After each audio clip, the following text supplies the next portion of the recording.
నమస్తే, welcome to unfiltered. ఈ మధ్యన హిందూ మతంలో అతిపెద్ద వివాదానికి బీజం వేశారు చినజీయర్ స్వామి వారు. ఆయన ఆది శంకరాచార్యుల పైన చేసినటువంటి కొన్ని వ్యాఖ్యలు వివాదాస్పదంగా మారాయి. ఎందుకు చినజీయర్ స్వామి వారు ఆ విధంగా మాట్లాడారు? ఏదైనా గ్రంథాల్లో అలా రాసి ఉందా?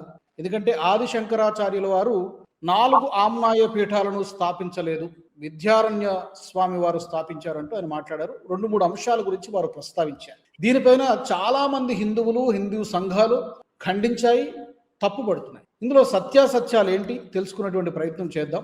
నాతో ఈ చర్చలో జాయిన్ అవుతున్నారు ఆర్ష విద్యా తపస్వి, పండితులు, భారతీ తీర్థ పురస్కార గ్రహీత బంగారయ్య శర్మ గారు అందుబాటులో ఉన్నారు. వారితో మాట్లాడదాం. బంగారయ్య శర్మ గారు నమస్కారం అండి. చాలా పెద్ద ఎత్తున చర్చ జరుగుతోంది శర్మ గారు. గత 2-3 రోజుల నుంచి చినజీయర్ స్వామి వారు మాట్లాడిన దగ్గర నుంచి కూడా కొన్ని కోట్లాది మంది హిందువుల నమ్మకం ఈ 4 పీఠాలను ఆదిశంకరాచార్యుల వారే కట్టించారనేటువంటిది. ఈ హిందువుల నమ్మకానికి బ్రేక్ చేస్తూ ఉంటారు చూడండి. ఏదో శంకరాచార్యుల వారు 4 మఠాలు ఏర్పాటు చేశారు, 4 దిక్కుల్లోనూ చతురామ్నాయ పీఠాలు అని అంటుంటారు. ఈ చతురామ్నాయ పీఠాలంటే పూరి జగన్నాథంలో ఒకటి, ద్వారకలో ఒకటి, జ్యోతిర్మఠంలో ఒకటి, శృంగేరిలో ఒకటి. చాలా మంది చెప్తుంటారు చూడండి, ఏదో శంకరాచార్యుల వారు 4 మఠాలు ఏర్పాటు చేశారు, 4 దిక్కుల్లోనూ చతురామ్నాయ పీఠాలు అని అంటుంటారు. ఈ చతురామ్నాయ పీఠాలంటే పూరి జగన్నాథంలో ఒకటి, ద్వారకలో ఒకటి, జ్యోతిర్మఠంలో ఒకటి, శృంగేరిలో ఒకటి. ఇలాగ 4 మఠాలు ఏర్పాటు చేశారు. శంకరాచార్యుల వారు ఏర్పాటు చేయలా. శంకరాచార్యుల వారు 32 ఏళ్ల వయస్సులో ఉత్తర భారతానికి వెళ్ళారు, హిమాలయాల్లోకి. తిరిగి వచ్చిన చరిత్ర లేదు. అంచేత మళ్ళీ ఆయన వచ్చి మఠాలను ఏర్పాటు చేయడం అనేటటువంటిది that's not the right story. ఎవరు ఏర్పాటు చేశారు? తర్వాత కాలంలో 13వ శతాబ్దంలో మన విజయనగర మహాసామ్రాజ్య సంస్థాపకులైనటువంటి హరిహరరాయలు, బుక్కరాయలకి గైడ్గా ఉండేవారు విద్యారణ్య స్వామి.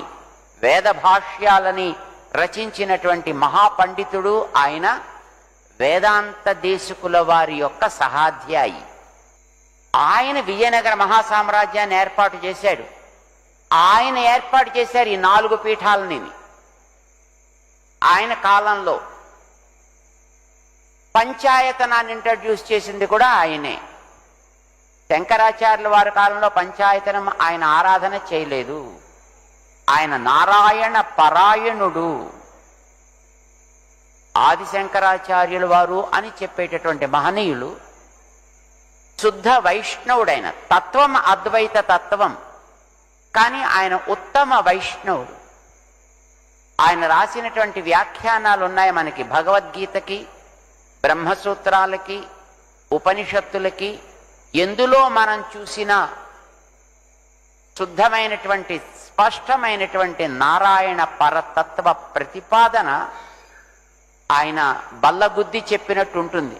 ఇంకా అక్కడక్కడ రామానుజుల వారు కాస్త మొహమాట పడి సర్వేశ్వరేశ్వర అని వాడుతుంటారు. కానీ శంకరాచార్యుల వారికి అట్లాంటి మొహమాటాలు ఏమీ లేవు. నారాయణ వాసుదేవ. తూట్లు పొడిచారనాలా? అది మీకే వదిలేస్తున్నాను. ఎందుకు అలా మాట్లాడాల్సి వచ్చింది? సందర్భం లేకున్నా కూడా ఎందుకు అలా మాట్లాడారు వారు? చాలా సునిశ్చితంగా ఆలోచించాల్సిన అంశం అండి. ఇప్పుడు మీ ఇంట్లో మీ అబ్బాయి పుట్టినరోజు చేసుకుంటున్నారు. మీ అబ్బాయి పుట్టినరోజు సందర్భంగా మా వాడు ఇలా అండి, మా తాతగారిది, మా ముత్తాతగారిది, మా వంశంలో పిల్లలు ఇలా అని ఏదో చెప్పుకుంటారు. మీ ఇంట్లో పుట్టినరోజు అప్పుడు పక్కింట్లో సుబ్బారావు గారి పుట్టినరోజుకు చేశారు చూడండి, అవన్నీ పనికిమాలినవి అని ఎప్పుడు మాట్లాడతాం? అవతల వాడికి సంబంధించినటువంటి దాంట్లో సుబ్బారావుని డౌన్ చేయాలనే ఆలోచన ఉన్నా, లేదు ఆ సుబ్బారావు కంటే నేను గొప్పవాణ్ణి అనే ఓ ఇన్ఫీరియారిటీ కాంప్లెక్స్ వచ్చి, లేదు సుపీరియారిటీ కాంప్లెక్స్ రుజువు చేసుకోవాలి అనేటటువంటి స్థితి ఉన్నా మాట్లాడతాం. నీ ఇంట్లో నువ్వు సమతా కుంభు చేసుకుంటున్నావు. సమతా కుంభు చేసుకుంటూ అసలు ఈ చతురామ్నాయ పీఠాల గురించి మాట్లాడాల్సిన అవసరం ఏమొచ్చింది? ఆయన ఎందుకు మాట్లాడారు? హాస్యాస్పదం అండి. ఇప్పుడు మామూలుగా సంబంధం లేకుండా ఎప్పుడైనా మాట్లాడితే మన పెద్దవాళ్ళు అంటూ ఉండేవాళ్ళు, ఎరా తిన్నదరక్క మాట్లాడుతున్నావు, సందర్భం ఏమిటి, అవసరం ఏమిటి, ఎంత అవసరమో అంత మాట్లాడాలి కానీ అనవసరమైనవి ఎందుకు అని చెప్తూ ఉంటారు. పెద్దవాళ్ళు అలా తిడుతూ ఉంటారు. నేనే పెద్ద అన్నప్పుడు ఇంకా పెద్దవాళ్ళు ఎవరు తిడతారు? అవకాశం లేక తెలియదు ఏం మాట్లాడుతున్నాము అనేది. అది చాలా హాస్యాస్పదం. మీకు సంబంధం లేని మీ సహస్రాబ్ది చేసుకొని సమతా కుంభు చేసుకుంటున్న సందర్భంలో చతురామ్నాయ పీఠాల మాట ఎందుకు వచ్చింది? ఇక్కడ బాగా సునిశ్చితంగా ఆలోచించాలి. ఇది చాలా భయంకరమైనటువంటి ఒక కుట్ర కోణాన్ని ఇందులో ఆవిష్కరిస్తున్నట్టుగా అనిపిస్తోంది. అదేమిటి అంటే, ఆచార్యుల పేరు చెప్పినప్పుడు ముందు శంకరాచార్యుల వారి పేరు చెప్తారు, తర్వాత రామానుజాచార్యుల వారు, తర్వాత మధ్వాచార్యుల వారు. ఒక పీఠాల స్ట్రక్చర్ చెప్పినప్పుడు ముందు శంకర పీఠాల గురించి చెప్పి, తర్వాత రామానుజుల వారి గురించి, తర్వాత మధ్వాచార్యుల వారు. ఎక్కడ చూసినా శంకరాచార్యుల వారే అగ్రతాంబూలం తీసుకొని అగ్రభాగం. భారతదేశంలో ఎక్కడికి వెళ్ళినా శంకరాచార్యుల వారు అంటే భారతదేశంలో అందరికి తెలుసు, కానీ మిగతా ఆచార్యులు 178-80% మంది పెద్ద అవగాహన ఉండదు. రామానుజాచార్యుల వారు ఎవరు అంటే చాలా తక్కువ పరిచయం ఉత్తరాదిలో, చాలా చాలా తక్కువ అసలు.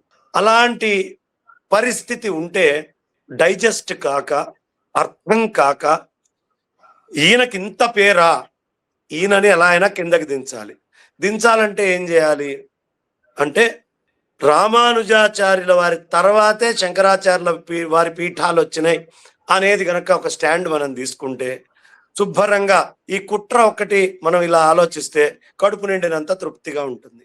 అందుకని ఒక చిన్న ఆలోచన చేశారు. అదేమిటి అంటే, శంకరాచార్యుల వారి తర్వాత రామానుజాచార్యుల వారు, ఆ తర్వాత వచ్చారు కదా విద్యారణ్య స్వామి వారు. ఈ పీఠాలు విద్యారణ్య స్వామి వారు పెట్టారు అనగానే వైష్ణవ పీఠాలు పెద్దవైపోతాయి. మన పీఠాలని పెద్దది చేయడానికి ఆయన చేస్తున్నటువంటి తొలి అద్భుతమైనటువంటి కుట్ర ఇది. కానీ ఆయనకేం పెద్ద సంప్రదాయ పీఠం కాదు, వాళ్ళ తాతగారు పెట్టారు, అక్కడి నుంచి ఆయన వచ్చి దాంట్లోకి తీసుకోవడం అంతే తప్ప చాలా పెద్ద పరంపర, రామానుజ పరంపరతోటి కూడినటువంటిది కాదు. అలాంటి పరంపరాగతమైనటువంటి పీఠంలో ఉండే వైష్ణవులు చాలా జాగ్రత్తగా, నియంత్రణతో, పద్ధతిగా మాట్లాడతారు. ఫర్ ఎగ్జాంపుల్, వానమామలై మఠం ఉంది, లేదు తిరుమల తిరుపతి పెద్ద జియం గారు ఉన్నారు. తిరుమల తిరుపతి జియం గారు శ్రీరంగం నారాయణ జీయర్ మఠం అయితేనేంటి, యతిరాజ మఠం అయితేనేంటి, అట్లాగే పరావస్తు మఠం అయితేనేంటి, అదేవిధంగా కోయిల్ కందాడై అన్నన్ మఠ్ అయితేనేంటి, శ్రీరంగం రామానుజ జీయర్ మఠ్ అయితేనేంటి, ఈ విధమైనటువంటి మఠాలు ఏవి కూడా ఇష్టం వచ్చినట్టు మాట్లాడవు. ఎందుకంటే వాళ్ళకు ఒక పరంపర, ఒక స్టాండర్డ్, లాంగ్ రన్ నుంచి వాళ్ళకి తెలుసు. చాలా పాత దీని నుంచి కూడా వాళ్ళందరికీ ఈ మఠాలు, ఈ మఠ వ్యవస్థ, మఠ సంప్రదాయము, వీటన్నిటి గురించి అవగాహన ఉంది. ఇక్కడ తొలి కుట్ర కోణము ఇందులో నాకు అనిపిస్తోంది ఏమిటి అంటే, శంకరాచార్య సంప్రదాయాన్ని రామానుజ ఆచార్యుల తర్వాతకి మార్చాలి అనే ప్రధానమైనటువంటి కుట్ర. పోనీ అలా మారుద్దాము అనుకుంటే అది అవకాశమే ఉండేది లేదు. ప్రపంచమంతా కూడా కోడై కూస్తోంది. ఏమిటి? శంకరాచార్యులు వారే చతురామ్నాయ పీఠాలు వ్యవస్థ చేశారు. ఈయనకి నిన్న రాత్రి నాకు కల్లోకి వచ్చింది, మొన్న అర్ధరాత్రి ఉన్నట్టుండి నాకు విద్యారణ్యుల వారు కనిపించి, నాయన నాకు ద్రోహం జరుగుతోంది, పీఠాలు నేను స్థాపిస్తే వేరే వాళ్ళకి. ఆయన మాట్లాడినటువంటి మాటకి కట్టుబడి నేను ఇవాళ నేషనలిస్ట్ హబ్ తరఫున ఓపెన్ ఛాలెంజ్ చేస్తున్నాను. విద్యారణ్య స్వామి వారు చతురామ్నాయ పీఠాలని స్థాపించారు అని ఆయన సచ్చీలతని తీసుకొని వచ్చి ఒక చర్చ పెట్టండి. అద్వైత పండితులందరినీ పీఠాల నుంచి తీసుకొచ్చే పూచి నాది. స్టేట్మెంట్ ఇచ్చాల్సిందే. ఎవరు స్టేట్మెంట్ ఇచ్చారో వాళ్ళు కట్టుబడి ఉండి విద్యారణ్యుల వారే చతురామ్నాయ పీఠ వ్యవస్థ చేశారు, ఇదిగో సాక్ష్యాలు, ఇదిగో ఆధారాలు అని వచ్చి కూర్చొని ఆ చతురామ్నాయ పీఠ ఆధారాలు ఆయన చూపించాలి. లేకపోతే దండం కింద పెట్టి ముక్కు నేలకేసి రాసి నా వల్ల తప్పైంది అనే క్షమాపణ ఇంకా నిర్ద్వంద్వంగా, నిస్సంకోచంగా చెప్పి తీరాల్సిందే. దీంట్లో ఏ విధమైనటువంటి రాజీ గాని వెనక్కి తగ్గేటటువంటిది లేదు. లేదా నాకు చేత కాదు, మీరు మౌనంగా ఉన్నా సరే, ఈ స్టేట్మెంట్లు ఏవి తీసుకురాకపోయినా ఇవాళ నేను భారతదేశ ప్రజలకి, యావత్ విశ్వంలో ఉన్న ప్రజలకి ఆయన సచ్చీలత రుజువు చేయకపోతే, ఆయన చేతగాని అబద్ధాలు ఆడతాడు అనే మాటని రుజువుగా రూఢిగా అందరూ పుస్తకాల్లో రాసుకోండి. ఏది పడితే అది, ఎలా పడితే అలా మాట్లాడటం కాదు. సత్తా ఉంటే, మాట్లాడిన దాన్ని నిలబెట్టుకోగలిగే దమ్ము ధైర్యము ఉంటే వచ్చి ఆయన నేషనలిస్ట్ హబ్ ఛానల్లో కూర్చుంటారా, లేదు ఒక వేదిక ఏర్పాటు చేయనా, రవీంద్ర భారత ఎక్కడ చేయమంటారో చేయమనండి. ప్రశాంతంగా ఉన్న సమాజంలో మళ్ళీ శైవ వైష్ణవ వాదాన్ని తీసుకొచ్చి రెచ్చగొట్టి ఎక్కడ లేని గొడవల్ని సృష్టి చేసి అందులో పబ్బం గడుపుతూ నేను పెద్దవాణ్ణి అనే స్థాయికి వెళ్ళాలి అని అనుకుంటున్నారు. ఇత పూర్వమే ఇళ్లలో పంచాయతనాలు అన్ని పక్కకు పంపించినటువంటివి ఉన్నాయని చాలా మంది చెప్తూ ఉంటారు.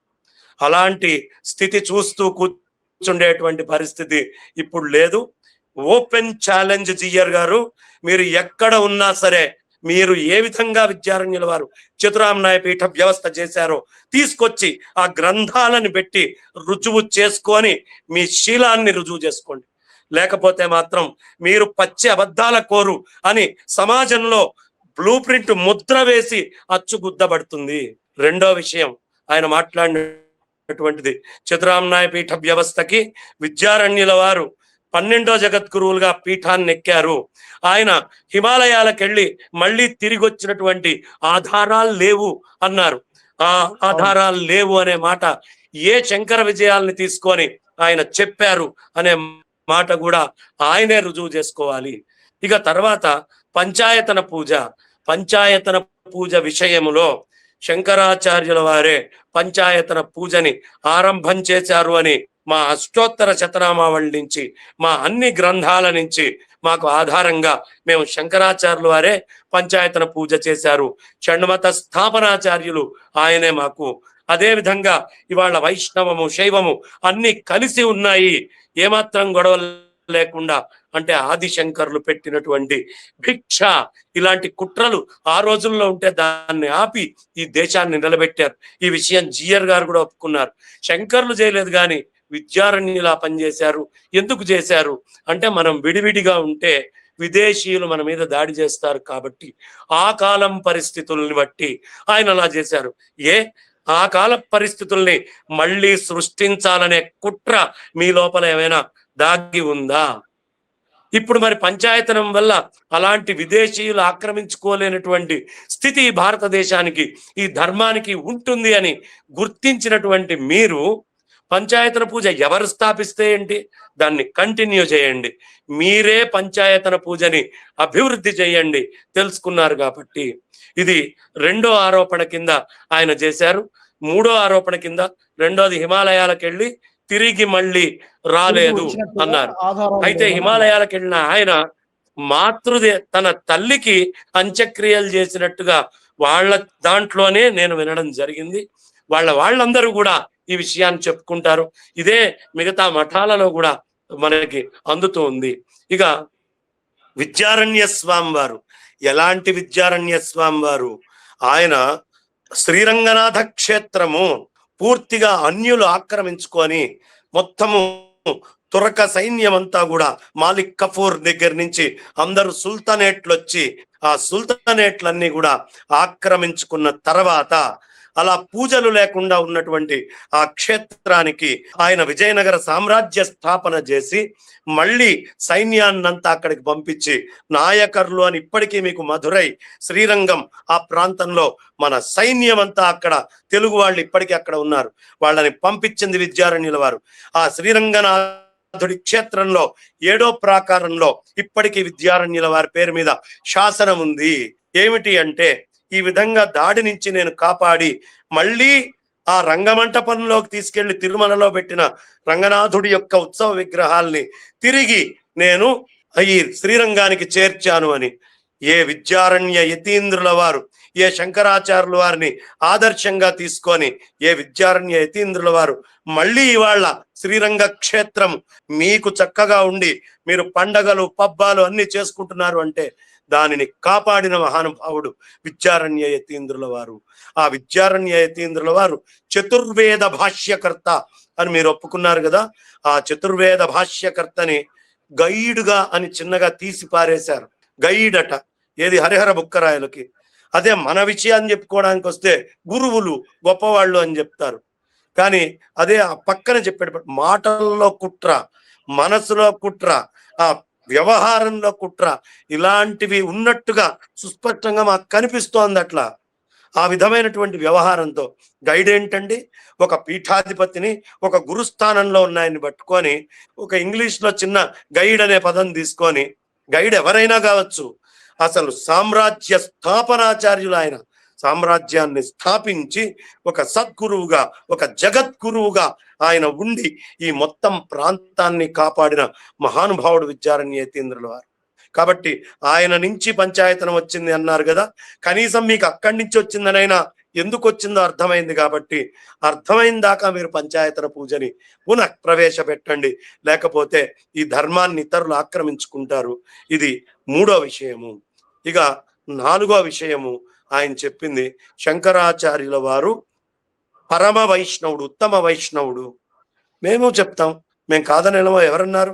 వైష్ణవానాం యథాశంభు. ఆయన ఎంత గొప్పవారయ్యా శంకరులు అంటే, శైవులు ఈయన ఉత్తమ శైవుడు అంటారు, శాక్తేయులు శంకరాచార్యులు వారు ఉత్తమ శాక్తేయుడు అంటారు. అలాగే చిన్నజీయర్ స్వామి వారు నేను చక్కగా ఆహ్వానిస్తున్నాను, ఉత్తమమైనటువంటి వైష్ణవుడు. నేను ఒప్పుకుంటా. శంకరాచార్యుల వారు ఉత్తమ వైష్ణవుడు, ఉత్తమ శైవుడు, ఉత్తమ శాక్తేయుడు, ఉత్తమ గాణాపత్యుడు, ఉత్తమమైనటువంటి సౌర సిద్ధాంతానికి చెందినవాడు, ఉత్తమమైనటువంటి కౌమార మతానికి చెందినవాడు, సర్వోత్తమమైనటువంటి ఆచార్యుడు. కాబట్టే ఆయన్ని జగద్గురువు జీయర్ స్వామి వారి నోటి నుంచి ఉత్తమ వైష్ణవుడు అని అనిపించుకున్నాడు. కాబట్టే ఆయన జగద్గురువు అవుతారు. రామానుజాచార్యుల వారిని మేమెవరం ఉత్తమ శైవులు అనవే. ఎందుకనము? జగద్గురు స్థానం రావాలి అంటే వాళ్ళ నోటితోటి కూడా ఉత్తముడు అని అనిపించుకుంటేనే జగద్గురు శబ్దం వస్తుంది. కాబట్టి ఉత్తమ వైష్ణవుడు అనేటటువంటి పదం చాలా గొప్ప పదం. ఎందుకనే నేను కోరుకుంటున్నా, మిగతా మఠాలు వాళ్ళు వానవామలై వాళ్ళెవరూ అనలేదు. కాబట్టి ఆ మఠాల పెద్దలకి, ఆ పెద్ద జియంగార్ గారు తిరుమల వారికి నమస్కారం. వాళ్ళతో నేను అనట్లేదు, వాళ్ళు వాళ్ళ ధర్మాన్ని చక్కగా ఆచరించుకుంటూ వెళ్తున్నారు. మనకి కాకినాడలో అష్టాక్షరి జియర్ స్వామివారు అయితేనండి, వాళ్ళెవరు ఇలాంటి వాటికి రారండి. అదే అహోబిళం స్వామివారు అయితేనండి, ఈ స్వామివారికే మొత్తం లోపల నుంచి ఎంతసేపు ఉన్న విషం ఎలాంటి విషం అయ్యా అంటే, భాగవతంలో పరమేశ్వరుడు విషం దాగాడని ఉంటుంది. నేను భాగవతోత్తములం మేమందరం అంటారు. భాగవతంలో కథ మాకొద్దు. విష్ణుమూర్తి మొత్తం దాగితే వేలుకేదో నాకింది నాకాడు అంటాడు. అంత లోపల కుట్ర. యేసుక్రీస్తు అదే విధంగా శివుణ్ణి దగ్గర తీసుకెళ్లి యేసు తర్వాత శివుణ్ణి చెప్పేటటువంటి కుట్ర. మళ్ళీ ఏం తెలియనట్టుగా ఆయనకి ఎక్కడ పబ్బం గడుస్తుందో, ముఖ్యమంత్రులతో పనులుంటాయో అక్కడికి వెళ్ళిపోతారు. అక్కడికి వెళ్ళి ఉజ్జయినిలో మహాకాళేశ్వరుడు దర్శనం చేస్తారు. మళ్ళీ కొన్ని క్షేత్రాలకు పోతారు, ఈ గుళ్ళో శివాలయం ఉండడానికి వీలు లేదు అంటారు. చెప్పేటప్పుడు హాఫ్ హార్టెడ్ గా మాట్లాడతారు ఆయన. ఇదే మన కన్యాకుమారికి 30 కిలోమీటర్ల దూరంలో 108 దివ్య దేశాల్లో ఒక దివ్య దేశం ఉంది. ఆ దివ్య దేశంలో ఎవరో శివలింగాన్ని శివుణ్ణి తీసేశారు అన్నారు.